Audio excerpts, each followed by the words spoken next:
Hello, my name is Suvranu. I'm the head of the Department of Mechanical, Aerospace, and Nuclear Engineering, also known as MAIN. Let me start by congratulating all of you on your success. You've taken on difficult assignments, pulled off all-nighters, gone through endless study sessions, homework, projects, and passed tough exams. And here you are, with a letter of acceptance from Rensselaer, a rare honor reserved for the best and the brightest. You hold the key to a new and glorious future. You should be truly proud of your accomplishments. I wanted to take this opportunity to introduce you to Maine.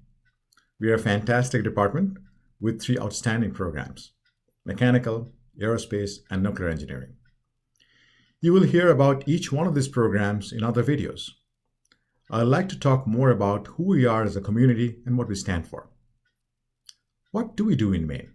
Simply put, we learn to solve problems as basic as providing food, housing, clean water, clean energy, clean air, and affordable healthcare. We live in an engineering renaissance that is sparking innovation and entrepreneurship at an unprecedented rate. We have made terrific strides in the past century. Global life expectancy has doubled since the 1900s. Maternal mortality has decreased by 90%. Child mortality is down by 99%. Even the poorest Americans today enjoy access to phones, toilets, running water, air conditioning, and cars, luxuries beyond the dreams of even the wealthiest of our predecessors. We have finally begun to win the fight against hunger, death, and disease. However, much remains to be done. For instance, the world population is on an exponential climb, projected to cross 9 billion by 2050.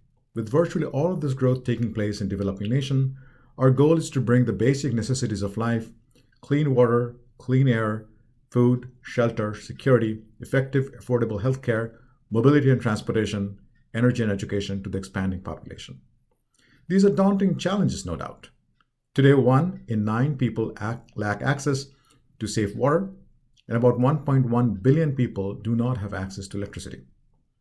Progress also has its challenges. With a world where everywhere is just a plane trip away, a virus that infects a single individual can disrupt lives around the world in just 3 months. But this also means that you have the power to change the world on a much larger scale than any time in human history. What you choose to do now can make a massive difference. For the first time in human civilization, you have a real shot at improving the human condition. Why do I say that? There's something very special happening right now that we have not seen in the past century. Since the Industrial Revolution, we've been making major strides one technology at a time. First, there was steam and water, then there was electricity, and then information technology took off toward the end of the last century. What we're seeing now is an unprecedented convergence in disciplines, the 4th Industrial Revolution, that is crossing the lines between the physical, the digital, and the biological spheres. In Maine, you learn how to enrich human lives through technology. You learn how to work across disciplines, sectors, and geographical regions using the most advanced tools and technologies to solve global challenges, a vision that is enshrined in the concept of the new Polytechnic. Our 3 programs have unique curricula that will help you see applications from day 1 and use your understanding of science to solve real-life problems. You'll have unique opportunities of engaging with a world-renowned faculty who perform groundbreaking research in a diversity of fields, including novel nuclear reactor design, next-generation aircraft and drone technology, and curing cancer. In Maine, you'll join a distinguished group of innovators and engineers. We have as our alum J. Eric Johnson, class of 1922, a visionary and a pioneer who co-founded Texas Instruments, launching the microprocessor revolution of the last century.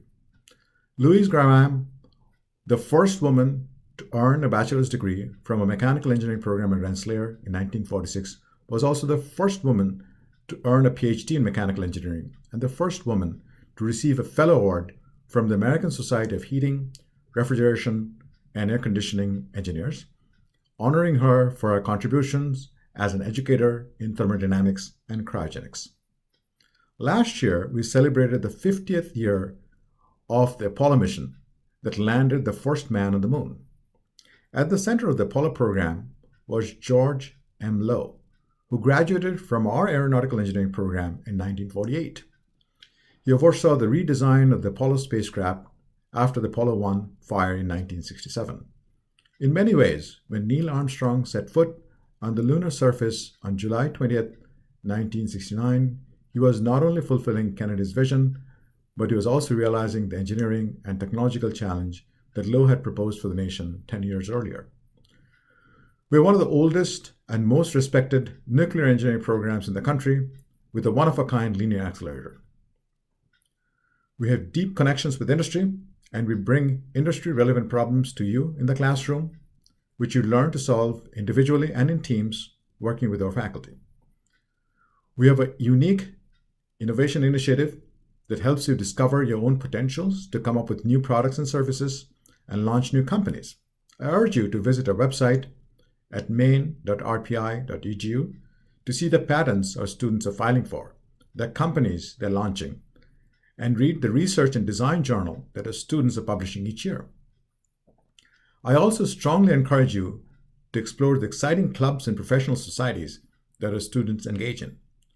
We have an outstanding undergraduate student services office, which will be your home away from home. And when it comes to having fun, we pride ourselves as being number one on campus as well. I most welcome any questions you may have. Just send me a note at des@rpi.edu. Stay safe, stay healthy, and I hope you are as excited to join Maine as we are to welcome you to campus in the fall. Thank you so much for listening.